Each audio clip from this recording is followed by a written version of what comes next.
শর্ত নেবে 400 কাজে কিন্তু 50 আমি তো জানি রেকর্ডে, কিন্তু অনেক স্লোগানটা হলো অনিচ্ছুক শিশুদের জমি ফেরত দেওয়া, আর যতজন বেরোবে ততজন আছেন। আমরা কেন বসবো? মামলা করেছি, মামলা তুলে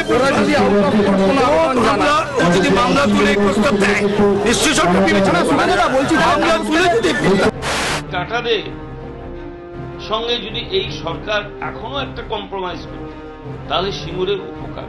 আমরা বারবার প্রদেশ কংগ্রেস থেকে বলছি যে আপনি টাটাদের সঙ্গে সমঝোতা, সিঙ্গুরের চাষিদের যদি সত্যি উপকার করতে হয় তাহলে পরে এই সমস্যা সমাধানের জন্য কম্প্রোমাইজ ছাড়া অন্য কোনো রাস্তা খোলা নেই।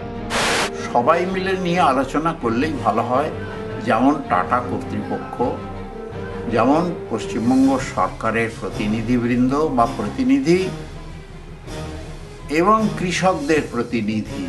সিঙ্গুরের শান্তি ফিরে আসবে, উন্নয়ন অব্যাহত থাকবে সিঙ্গুরের, এবং সব দিক রক্ষা হবে।